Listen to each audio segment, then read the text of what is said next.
Daily Darbar நேயர்கள் அனைவருக்கும் வணக்கம். 40 தொகுதிகளுக்கான மெகா சர்வே நாம் பார்த்து கொண்டிருக்கிறோம்.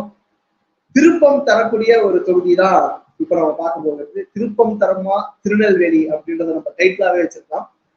சோ திருநெல்வேலி தொகுதியை பொறுத்த வரைக்கும் மீண்டும் காங்கிரஸ் பாஜக நேரடியாக போட்டி போடும் ஒரு தொகுதியாக இது இருக்கிறது.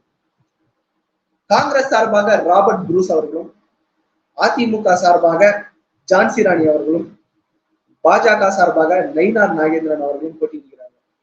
நேர்களே, இதோட ப்ரீ அனாலிசிஸ்லயே நம்ம சொல்லியிருந்தோம், இங்கே ஒரு ஜாதி மற்றும் மத ரீதியான கணக்குகள் அரசியல் கட்சிகளால் கையாளப்பட்டிருக்கிறது. வேட்பாளர்கள் பெயரை பார்த்தாலே தெரியும், அந்த சமுதாயங்களை பார்த்தாலே உங்களுக்கு தெரியும்.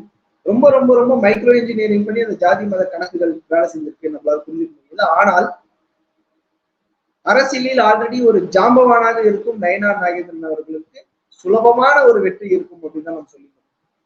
ஆனால் இங்கே ஒரு திருப்பம் நடந்திருக்கிறது. சுலபமான வெற்றி அப்படின்றது அந்த கண்டிஷன் கொஞ்சம் மாறி இருக்கிறது.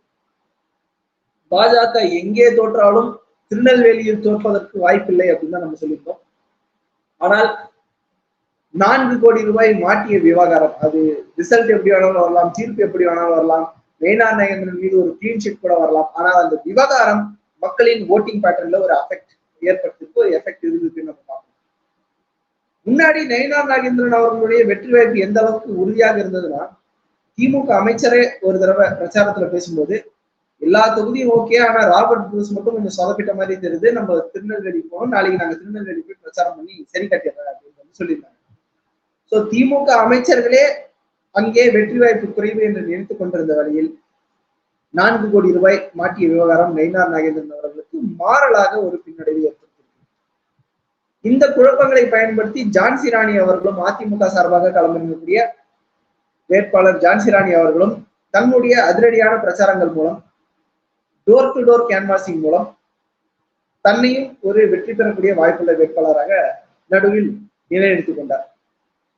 ஆனாலும் தேர்தல் நெருங்க கடைசி கட்டத்தில் ராபர்ட் புரூஸ் அவர்களுக்கும் நயினார் நாகேந்திரன் அவர்களுக்குமான ஒரு யுத்தமாக தான் அது சென்றது. அதில் பாஜகவும் காங்கிரசும் நேருக்கு நேர் மோதிக்கொள்ளும் இந்த தொகுதியில் வெற்றி பெறப்போவது நயினார் நாகேந்திரன் தான் என்பது போஸ்ட் போல் சர்வே படி நம்மளுக்கு மீண்டும் ஒரு முறை உறுதியாகிறது. இவ்வளவு எல்லாம் அவர்கள் மீது நெகட்டிவாக இருந்தாலும் நம்ம என்ன சொல்றோம்னா, நயினார் நாகேந்திரன் அவர்கள் ஒரு மிகப்பெரிய கம்ஃபர்டபுளான ஒரு ஓட் பர்சன்டேஜ் ஜெயிச்சிருக்கணும். ஆனா அந்த 4 கோடி ரூபாய் மாற்றின விவகாரம் காரணமாக அந்த ஓட் பர்சன்டேஜ்ல, அந்த நம்பர் ஆஃப் ஓட் ஹோல்டுல அவருக்கு ஆதரவாக வரக்கூடிய வாக்குகள் சிலது குறைவதற்கான வாய்ப்புகள் இருக்கிறது. ஆனாலும் அது நயினார் நாகேந்திரன் அவர்கள் வெற்றி பெறுவதற்கான ஒரு தடையாக இருக்காது அப்படின்றதுதான் நம்மளுடைய அனாலிசிஸாக இருக்கிறது. இதுதான் திருநெல்வேலி தொகுதியை பொறுத்த வரைக்கும் பாஜக சார்பாக எம்எல்ஏவாக சட்டமன்றத்தில் இருக்கும் நயினார் நாகேந்திரன் அவர்கள் தன்னுடைய எம்எல்ஏ பதவியை ராஜினாமா செய்ய வேண்டி வரும் அப்படின்றதுதான் நம்மளுடைய போஸ்ட் சர்வேயோட அனாலிசிஸா இருக்குது. அடுத்து இன்னொரு முக்கியமான ஜியோகிராபிக்கலி வெரி வெரி இம்பார்ட்டன்டான ஒரு தொகுதியோடு சந்திப்போம். நன்றி.